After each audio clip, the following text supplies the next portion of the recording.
Avis vascular centre మన దేశంలోనే the best varicose vein hospital.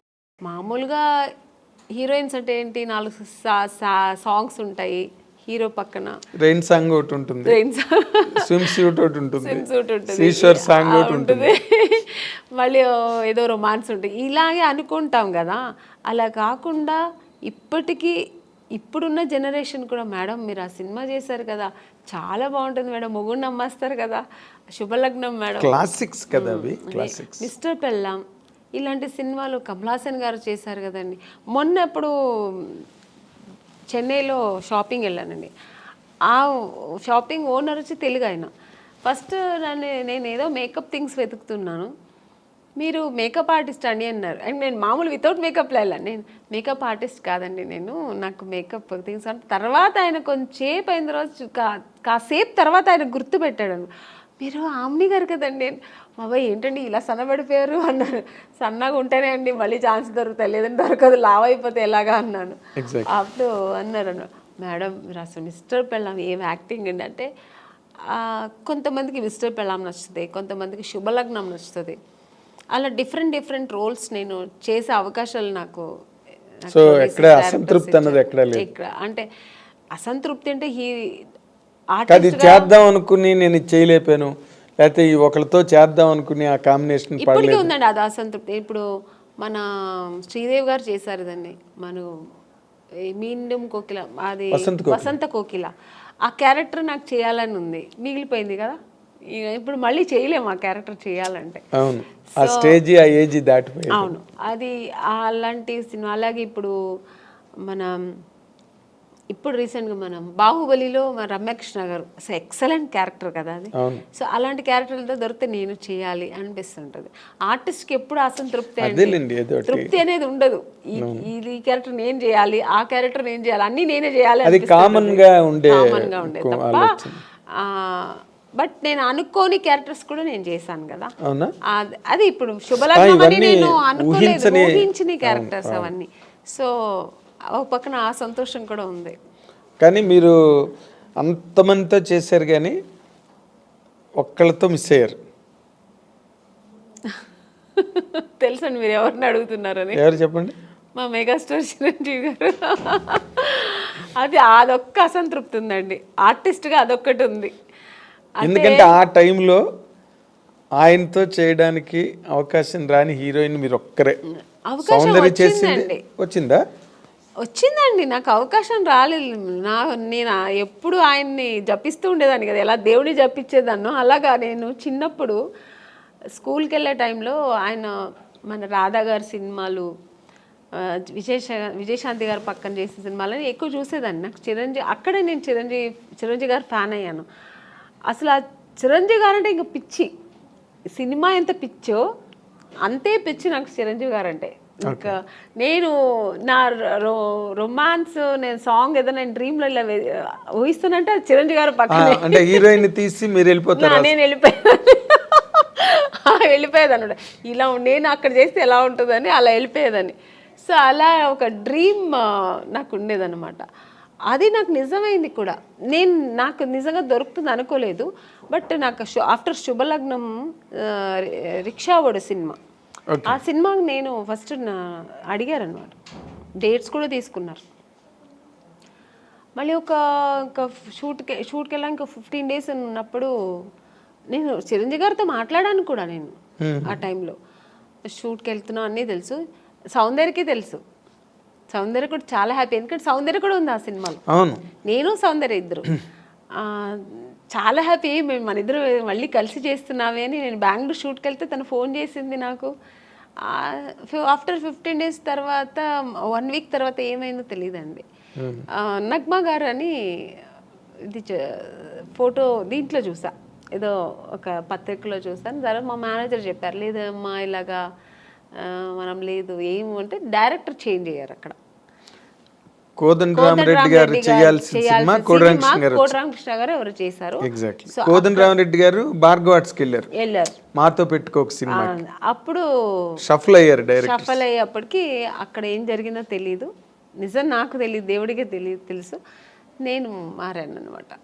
So చాలా అసంతృప్తి. ఇంకా అదే ఫస్ట్ టైం నేను అప్పుడు అంటే చాలాసార్లు నేను హీరోయిన్ అవ్వలేదని ఏడ్చాను. చిరంజీవి గారి సినిమా దొరకలేదని సెకండ్ టైం ఏడ్చాను నేను. ఓకే. అంటే ఈయన పక్కన చేయలేదు అనే ఒక ఏడుపు అప్పుడు వచ్చింది అనమాట. అదే జీవితాంతం అది జీవితాంతం అలా ఉండిపోయిందండి. ఉండిపోతుంది కూడా.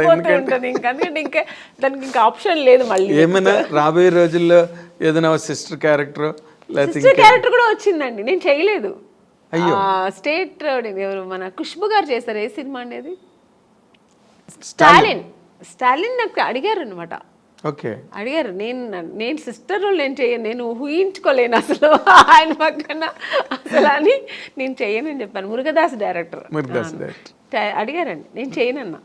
ఎందుకంటే నాకు చిన్నప్పటి నా డ్రీమ్ హీరో ఆయన, నేను అసలు చేయలేను అని చెప్పాను. అన్నయ్య అని పిలవడం చాలా కష్టం. అసలు నా వల్ల కాదు, ఆ ఇమాజిన్ కూడా చేయలేను నేను. నా డ్రీమ్ హీరో అలాగే ఉండిపోని నేను చేయనని చెప్పేసా. అప్పుడు చాలా గ్రేట్ డెసిషన్ అది. నిజంగా నేను చేయలేదు. Great decision. అవును, గ్రేట్ డెసిషన్. కన్విక్షన్. అస్సలు నేను కుదరలేదు, నీకు కుదరదు అన్నాను. చాలా ఒక 10 times ఫోన్ చేశారు, నేను చేయనని చెప్పాను. చాలా గట్స్ కావాలి చిరంజీవి గారు పక్కన చేయనని చెప్పడానికి. అంటే చిరంజీవి గారు పక్కన అదే మీ ఫీలింగ్ కరెక్ట్. ఎందుకంటే నేను హీరో, నా హీరోని నేను అన్నయ్య అని పిలవలేను. అసలు ఛాన్సే లేదు. ఇప్పుడు నాకు ఇప్పటికీ గుర్తు, మీరు అన్నపూర్ణ స్టూడియోలో చిరంజీవి గారు ఒక సెట్లో షూటింగ్ చేస్తున్నప్పుడు మీరు పక్క సెట్లో షూటింగ్ చేస్తూ కలవడానికి వస్తామని వచ్చారు ఒకసారి మీరు. అవును. ఇప్పుడు రీసెంట్గా మన కే విశ్వనాథ్ గారు ఫంక్షన్ జరిగింది, ఆయన పోయిన తర్వాత శ్రద్ధాంజలి చేసి. అప్పుడు ఆ ఫంక్షన్ నేను వెళ్ళాను, ఎందుకంటే నేను ఆయన సినిమా చేశాను కదా, శుభ సంకల్పం. అప్పుడు చిరంజీవి గారు మెయిన్ అక్కడ వచ్చారు. చిరంజీవి గారే అది జరిగింది, ఆర్గనైజేషన్ ఆయన తరఫునే జరిగింది. సో చిరంజీవి గారు వస్తే నాకు అసలు ఆ ఫంక్షన్కి వెళ్ళిన సంతోష్ పక్కన చిరంజీవి గారు చూసాను, మళ్ళీ చూస్తున్నానని. నేను ఆయన చూసినప్పుడు అంతా నేను మళ్ళీ ఆ చిన్నప్పుడు ఆ ఫ్యాన్ ఎలా ఫీల్ అవుతారో ఫీల్ అయిపోతుంటాను. నేను ఆర్టిస్ట్గా మర్చిపోతుంటాను నేను. సో అక్కడ వెళ్ళి స్టేజ్కి వెళ్ళిన తర్వాత అందరూ ఫొటోస్ తీసుకొని, అందరూ గ్రూప్ తీసుకున్నారు, నేను మళ్ళీ వెళ్ళి సార్ ఒక్క ఫోటో తీసుకుంటాను సార్ అన్నాను. రామ్మ అని నేనైతే ఎంత అప్పుడు ఫీల్ అయ్యానంటే, నేను ఒక ఫ్యాన్, నాకు నచ్చిన హీరోతో తీసుకున్నానని నేను ఇష్టపడి నాకు నచ్చి తీసుకున్న ఏకైక హీరో చిరంజీవి గారు. అంటే ఆయన ఈ సచ్ ఎ ఫినామినల్ హీరో. మీరు అలాగే ఫ్యాన్స్ లాగా ఉండిపోయారు అప్పటి నుంచి ఇప్పటి వరకు.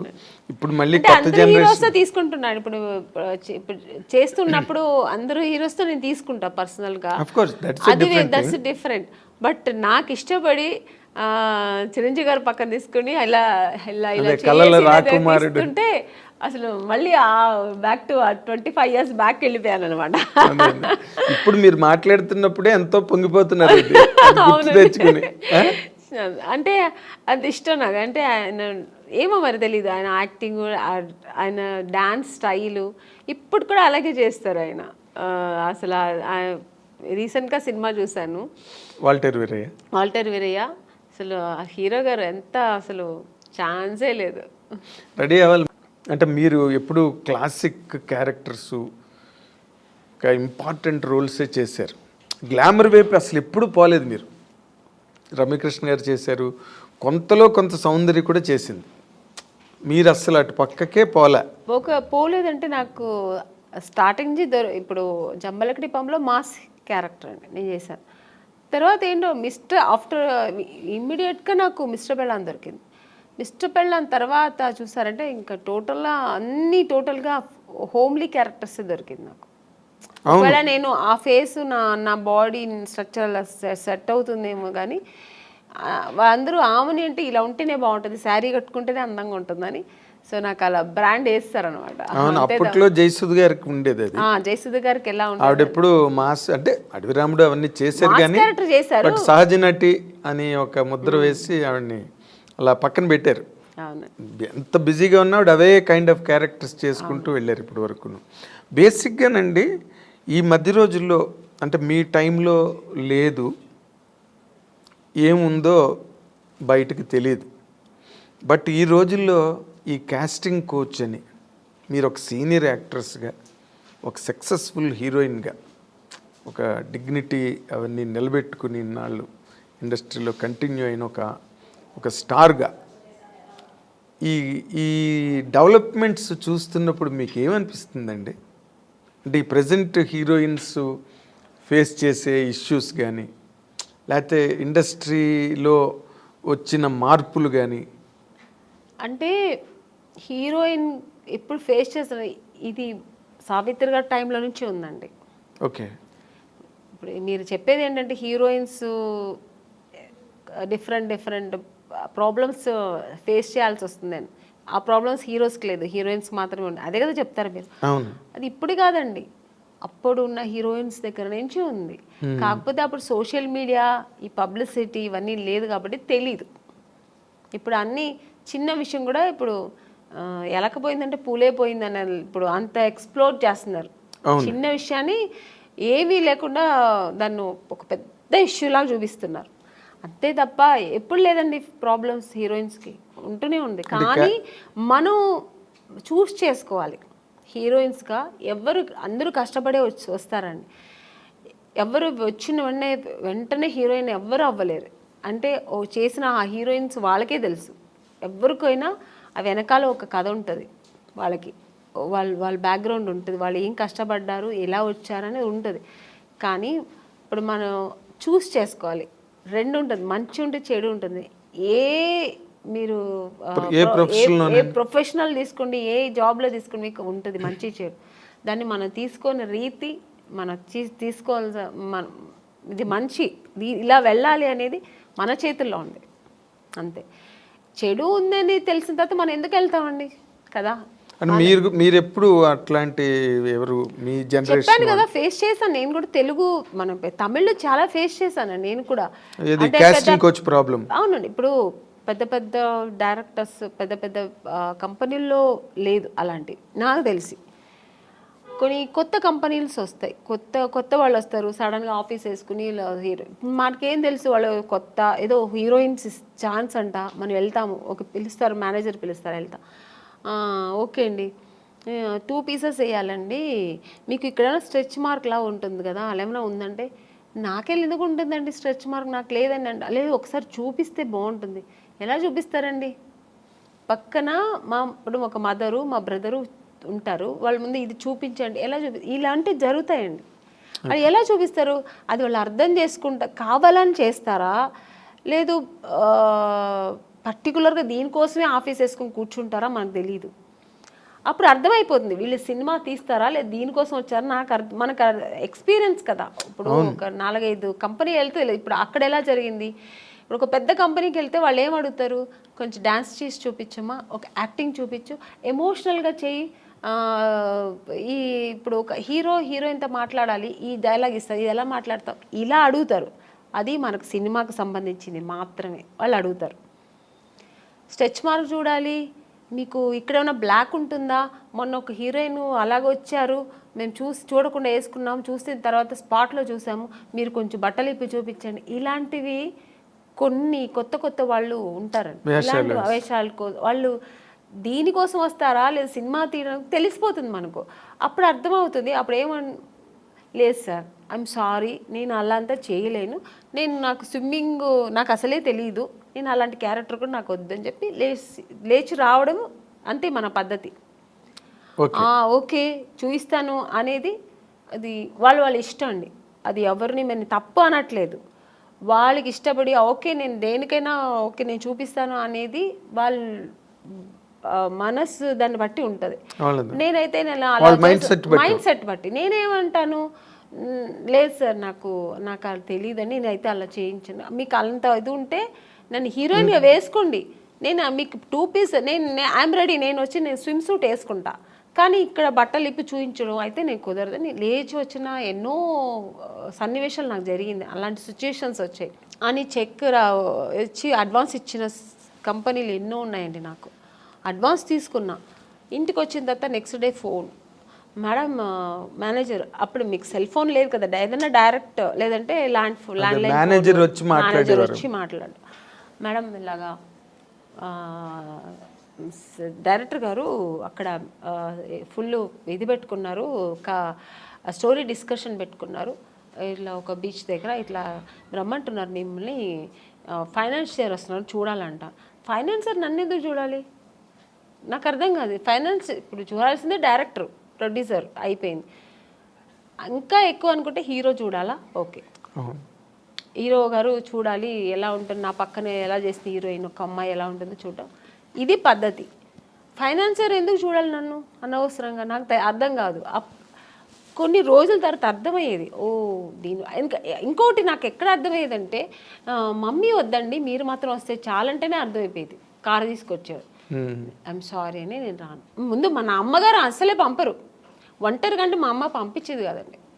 లేదండి మా అమ్మాయిని అయితే ఒంటరిగా పంపాము.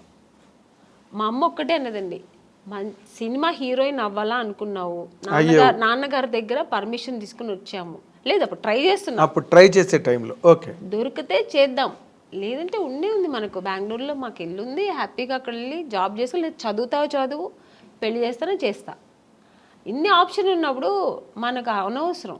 నువ్వు హీరోయిన్ అవ్వాలా, మనం దానికోసం కష్టపడతాం, ఇంకా అడ్డతోవలతో అని మనకు అనవసరం. అలా నేను అలాగే ట్రావెల్ అయ్యానండి. నాకు అలాగే ఒక మంచి కంపెనీ, మంచి డైరెక్టర్స్, హెల్దీ పీపుల్స్తో హెల్దీ, అదే దేవుడు మీ మరో విన్నాడు, తప్పు నాది 100%. కీర్తనల్ని బాగా ఆస్వాదించాడు. ఒక్కొక్క కంపెనీ వెళ్ళొచ్చిన వెంటనే నేను ఫస్ట్ దేవుడా నాకు రేపు ఈ కంపెనీ, రేపు నేను హీరోయిన్ అయిపోవాలి, సెలెక్ట్ అయిపోవాలి, ఇలాగే వేడుకునేదాన్ని. అదే కాకపోతే ఇప్పుడు మీరు ఒకటి గమనించాలి, మీరు అన్నారు ఇందాక సావిత్రి గారి దగ్గర నుంచి ఉన్నాయండి ఇలాంటి ఇండస్ట్రీలోని అని. కాకపోతే ఇప్పుడు సోషల్ మీడియా రావడం వల్ల, కానీ హీరోయిన్లే పోలీస్ కంప్లైంట్లు ఇచ్చి కొంతమంది బాంబే నుంచి వచ్చిన వాళ్ళు, లేకపోతే ఏదో మొత్తానికి అలాంటివన్నీ జరగడం, అవన్నీ యూట్యూబ్లో వాళ్ళు వచ్చి వీడియోలు రిలీజ్ చేయడం, ఒక రకమైన డిస్టర్బెన్స్ అన్నది కొన్ని అన్ని చోట్ల అని కాదు, ఇన్ని సినిమాలు వస్తున్నాయి ఎక్కడ జరగవు కానీ, బట్ జరిగినవి మాత్రం చెప్తున్నాను కదండి, ఇండస్ట్రీ పరువు తీయడానికినే వచ్చిన వాళ్ళు అయితే ఇది జరగదండి. ఇంకా వేరే థాట్స్ మీద వస్తారండి కొంతమంది. ఇక్కడ హీరోయిన్లు ఉంటారు, ఇలా ఉంటారు, మనం ఇది సినిమా తీస్తూ ఇది కూడా చేయొచ్చు అనే వాళ్ళు కొంతమంది వస్తారు. అక్కడ ఇలాంటి తప్పులు జరుగుతాయి. ఓన్లీ సినిమా అని నమ్ముకొని సినిమాని లవ్ చేసి ఒక సినిమా మనకు ఇండస్ట్రీలో ఈ ప్యాషన్తో వచ్చేవాళ్ళు, కళాకారులుగా వచ్చేవాళ్ళు ఎప్పుడు ఈ తప్పులు అక్కడ ఈ తప్పులు జరగదండి. వేరే థాట్స్ కూడా ఉంటాయి చూడండి దాంతోపాటు, లేదంటే ఆ థాట్స్ మాత్రమే అనుకొని వస్తారు కదా, అక్కడ ఈ తప్పులు జరుగుతాయి. సో అక్కడ కొంతమందికి ఇలా జరుగుతాయి. అవును. తర్వాత మీటూ అనేది కూడా, అలాగే ఆడవాళ్ళు కూడా అండి, ఏ హీరోయిన్ కూడా మనం ఇలా అయిపోవాలి, చెడుగానే ఉండాలి, చెడు దారి తొక్కాలని ఎవ్వరు రారండి. అందరూ ఒక డ్రీమ్తో వస్తారు. ఏ అమ్మాయి అయినా సరే నేను ఒక హీరోయిన్ అవ్వాలి, ఎవరికి ఆశ అందరికీ సొంతం కదండి. నేను కూడా శ్రీదేవి గారి లాగా కావాలి, నేను కూడా ఒక నగ్మ గారి లాగా కావాలి, నేను కూడా ఒక విజయశాంతి గారు లాగా నేను కూడా ఈ సినిమా ఇండస్ట్రీలో అవ్వాలని అనుకోవడం తప్పలేదు. అందరూ ఆశతోనే వస్తారు కదా. సక్సెస్ అయ్యేది కొంతమంది, సక్సెస్ అవ్వకుండా వెనక్కి తిరిగిపోవడం కొంతమంది. ఆ టైంలో కొంతమంది ఇలా జరిగితే దానికి పాప వాళ్ళు ఏం చేస్తారండి, నమ్మకం, ఒకవేళ మనం హీరోయిన్ అయిపోతామేమో అని ఒక నమ్మకంతో కొన్ని తప్పులు జరిగిపోవచ్చేమో, నాకు తెలీదు మరి. అలాంటప్పుడు కొంచెం ఇలా వాళ్ళు లైఫ్లో ఇలా మిస్ అవుతుంటాయి. అవును, మీటూ అనేది కూడా చాలా పెద్ద మూమెంట్. తమిళ్లో రేవతి గారు వాళ్ళందరూ కూడా దాన్ని, జయసూద్ గారు ఇక్కడ, ఆ మీటూ అనేది కూడా చాలా పెద్ద రేంజ్లోనే జరిగింది. దానిలో మీరు పార్టిసిపేట్ చేశారా? లేదండి, నేను చెప్పాను, నాకు మా ఇంట్లో నా సమస్యలు ఎక్కువ ఉంటాయి, ప్రాబ్లమ్స్. ఇప్పుడు చాలా మీ ఇల్లే ఒక ఇండస్ట్రీ, నా ఇల్లే ఒక ఇండస్ట్రీ, అదొక మినీ ఇండస్ట్రీలా ఉంటుంది. వాళ్ళ ప్రాబ్లమ్స్, పైగా ఇప్పుడు నాకు 2 పిల్లలు, వాళ్ళు చిన్న పిల్లలు, వాళ్ళని చూసుకోవడం, ఫుల్ బిజీ ఉంటానండి. అసలు నేను ఇంటికి వెళ్తే నా ఫోన్ కొంచెం ఫ్రీగా ఉంది మాట్లాడతానంటే ఇక్కడ షూట్లో ఉన్నప్పుడే, ఇక్కడ కొంచెం ఫ్రీగా ఉంటాను. ఇంటికి వెళ్తే 24 అనేది నాకు 26 అవర్స్ అయినా చాలదండి. అంటే నా 2 పిల్లలు ఉన్నారు కదా, కొంచెం హైపర్ యాక్టివ్ ఎక్కువ, వాళ్ళు నా ఫోన్ వాళ్ళ దగ్గర ఉంటుంది, నా దగ్గర ఉండదు. నేను ఆడుకోవాలి, కొంచెం ఫోన్ ఇవ్వమ్మా, కొంచెం ఫోన్ చేసుకోవాలి, నాకు ఏదైనా మిస్డ్ కాల్ ఉంటుంది, కొంచెం ఇవ్వమ్మా, కొంచెం ఈ నాన్న అని నా పిల్లలతో నేను ఆడుకోవాలి, అలా ఉంటుంది. లేదంటే ఆ ఫోన్ ఎక్కడ పడుతుందో నాకు తెలీదు. ఇంకా వాళ్ళ చదువులు, వాళ్ళ స్కూల్ తీసుకెళ్ళడం, ఇలా బిజీ ఉంటా. ఇప్పుడు నార్మల్గా మీలాంటి మైండ్ సెట్ ఉన్న వాళ్ళకి ఇన్ జనరల్గా, సరే కొంతమంది మైండ్ సెట్స్ మనిషికి రకమైన మైండ్ సెట్ ఉంటుంది. ఇప్పుడంతా మీరు ఒక సింగిల్ హ్యాండ్ ఫైట్ లాగా మీ లైఫ్ కదా. అవునండి. అప్పుడేమో పెళ్ళికి ముందు అన్ని బాధ్యతలు మీ మీద వేసుకుని అన్ని ఇంట్లో ఫాదరు మదరు మీరే అయ్యి అన్నీ చేశారు. ఇప్పుడు మళ్ళీ ఫాదరు మదరే అయ్యారు మీ పిల్లలకి. అవునండి కదా, సింగిల్ హ్యాండ్ ఫైట్ ఇప్పుడు మళ్ళీ. ఈ లైఫ్ ఎలా అనిపిస్తుంటుందండి మీకు ఇన్ జనరల్గా? అంటే ఇక్కడ ఫాదరు మదర్ అని కాదు, నేను ఎక్కువ కేర్ తీసుకుంటుంటాను. ఇప్పుడు అప్పట్లో కూడా మా నాన్నగారు మా అమ్మగారు అందరూ ఉన్నా కూడా, అది చెప్పాను కదా, ఇంట్లో ఒక వస్తువు లేదంటే దాన్ని నేనే ఇంట్రెస్ట్గా నాకు ఇది కావాలి, ఇది ఇంట్లో ఇలా ఉండాలి, మా ఇల్లు కూడా ఇలా ఉండాలి, మా ఇంట్లో కూడా కార్పెట్ వేయాలి, మా ఇంట్లో కూడా సోఫా ఉండాలి, ఇలా ఆలోచిస్తుంటాను. వాళ్ళ ఇంట్లో ఉంటే మనకెత్తుకు మేము ఇలాగే ఉంటాం అని ఉండదు నాకు. ఒక ఇంట్లో చూసానంటే ఆ కెపాసిటీ మనం కూడా ఎందుకు కొనలేమా, కొనొచ్చు కదా అని ఆ మైండ్ సెట్ అలాగే లైఫ్లో కూడా వచ్చింది. ఇప్పుడు మన పిల్లలు ఆ అమ్మాయి స్విమ్ చేస్తారు, ఎందుకు మా సిస్టర్ కూడా నేర్చుకుని అలాగే ఇప్పుడు మా పిల్లలు కూడా. సో అందుకని అమ్మా నాన్న వాళ్ళకి ఉన్నా కూడా వాళ్ళు చెయ్యనేది నేను చేస్తాను. అలాగే ఇప్పుడు కూడా అంతే, మా పిల్లలు కూడా నేను ఎక్కువ ఇంట్రెస్ట్ చేస్తాను. ఇప్పుడు కూడా మా పిల్లల అదర్ యాక్టివిటీస్ అంటే నేనే వెళ్తుంటాను, నేర్చుకోమంటుంటాను. మా పిల్లలు మమ్మీ నీకు వేరే పనే ఉండదా మమ్మీ, ఎప్పుడు ఇంటికి వస్తే ఇది చేయి అది చేయని ఎప్పుడు ఇలా శాసిస్తూనే ఉంటావా, స్విమ్మింగ్ వెళ్ళమంటావు, దీనికి నాకు రెస్టే ఇవ్వవా మమ్మీ అంటుంది మా అమ్మ. ఇప్పుడు ఇంకా దానికి ఎంత 7 years, అసలు రెస్టే ఇవ్వవా మమ్మీ, నువ్వు ఎప్పుడు బిజీగానే ఉండాలా, మేము కొంచెం రిలాక్స్ అని ఇవ్వ మేడం మమ్మీ అంటది. అండ్ ఇప్పుడు ఈ జనరేషన్ పిల్లలకి టార్గెట్స్ ఎక్కువైపోయి వాళ్ళు మన టైంలో చదువులు వేరు. ఇప్పుడు మా సిస్టర్ అంతా అసలు భయపడేవారండి, నాకు మాట్లాడేవారు కాదు, నేను ఏం చెప్తే వినేవారు అనమాట. 5 o'clock లేవా, ఓకే అమ్మ అక్క లేస్తున్నాను అక్క అంతే. ఇప్పుడు పిల్లలు కొంచెం ఆర్గ్యుమెంట్ చేస్తారు, ఏంటి మమ్మీ పొద్దునే నీ గోలా, ఎందుకు ఇంత తొందర లేపుతాను, నేను నిద్రపోని మమ్మీ, నాకు హ్యావ్ టు స్లీప్ మమ్మీ అంటది మా అమ్మాయి. అదేలేండి. కానీ నేను ఇంకొక చాలా డెలికేట్ ఇష్యూ అండి, బట్ ఈ తరం హీరోయిన్లకి కొంతమందికి మీలాంటి ఒక సీనియర్ యాక్ట్రెస్ చెప్పే మాటలు వాళ్ళకి హెల్ప్ కావచ్చు. ఒక్కొక్కసారి ఒక ఇంటర్వ్యూలో మాటలు విన్నప్పుడు మీరు ఇంత ఒక డొమెస్టిక్ మైండ్ సెట్, ఒక హౌస్ వైఫ్కి ఏం కావాలో ఆ అవసరమైన ఆ మానసిక పరిణితనండి, పరిపక్వతనండి, అన్ని వైపుల నుంచి అన్ని జాగ్రత్తగా సంరక్షించుకుంటూ వచ్చే ఒక లైఫ్ స్టైల్ మీది, మైండ్ సెట్. కానీ but where the mistake happened అండి మీ పర్సనల్ లైఫ్లో?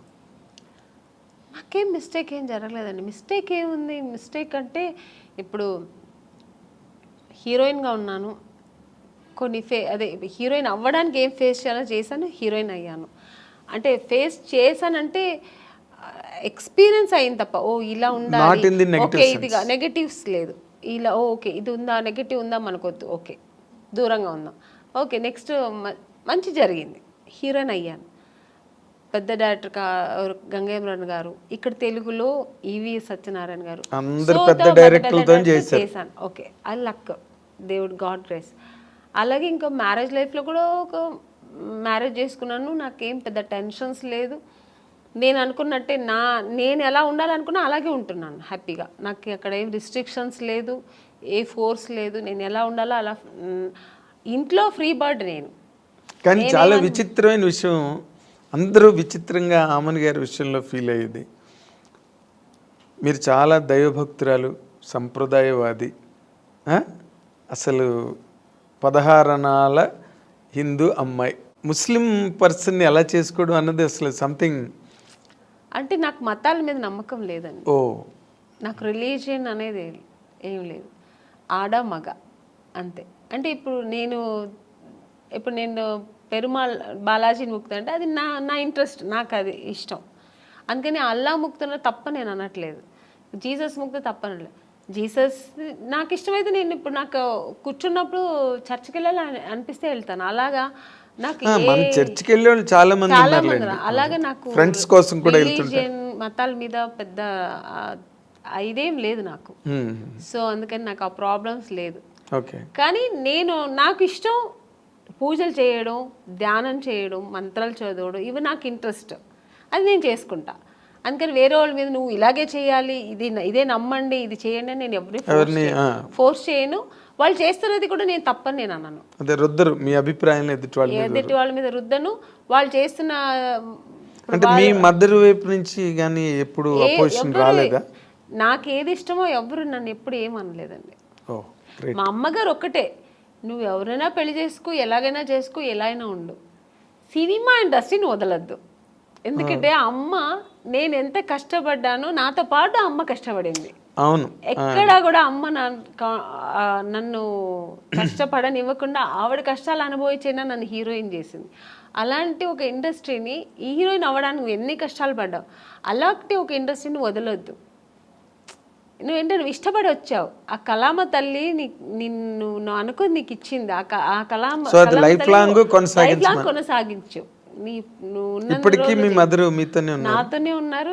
ఇప్పటికీ మీరు ఇంటికి ఎప్పుడైనా సడన్గా వెళ్తే కూడా నేను చెప్పలేదు, ఎప్పుడు సడన్గా వెళ్తే మా అమ్మ ఒక టీవీ ఉంటుందండి ఎప్పుడు ఆవిడ ఇప్పుడు రిలాక్స్ అయిపోయింది కదా, ఎప్పుడు ఆ టీవీలో ఆమెని సినిమా, ఆమెని ఇంటర్వ్యూ, ఆమెని సాంగ్స్ ఇదే పోతుంటుంది అంతే. ఆవిడ అది నేను అంటున్నా, నీకేమైనా పిచ్చి పట్టిందమ్మా, ఎప్పుడు నాదే చూస్తున్నా, అసలు నాకు విని నాకు విసిగెత్తింది, వేరే ఏదైనా పెట్టమ్మా అంటే. అలా అమ్మ చాలా ఇష్టపడుతుంది, ఆ ఫీల్డ్ని ఇష్టపడుతుంది. నేను చేయడం అనేది ఆవిడకి అంతకంటే ఇష్టం. సో అందుకని నన్ను ఎప్పుడు అమ్మ నేను షూటింగ్ వెళ్తానంటే నాకంటే ఎక్కువ సంతోషపడేది మా అమ్మాయి ఇప్పటికీ.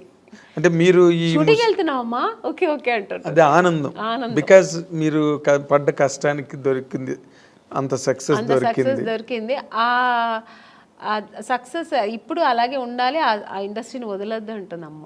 ఎగ్జాక్ట్లీ. అంటే ఇప్పుడు మీరు ముస్లిం పర్సన్ చేసుకున్న కారణంగా ముస్లిం మతం తీసుకోవడం అలాంటివి ఏం చేయలేదా మీరు? ఏమీ లేదండి. నేను ఎలా మైసెల్ఫ్ నేను ఎలా ఉన్నానో అలాగే ఉన్నాను, అలాగే ఉంటూ ఉంటాను. నాకు ఏది అలాంటి ఒక ప్రాబ్లమ్స్ ఏమీ లేదు, ఎప్పుడు లేదు, ఇప్పుడు లేదు, ఎప్పుడు లేదు. ఎందుకంటే చాలా మంది వెంటనే ముస్లిం మతం తీసుకుని, అంటే ముస్లిం అని కదా ఏ మతం వాళ్ళని చేసుకుంటే, నేను అలా ఉంటే అసలు నాకు అలాంటి కాంట్రవర్సీ నాకు ఫస్ట్ ఆఫ్ ఆల్ నచ్చదు.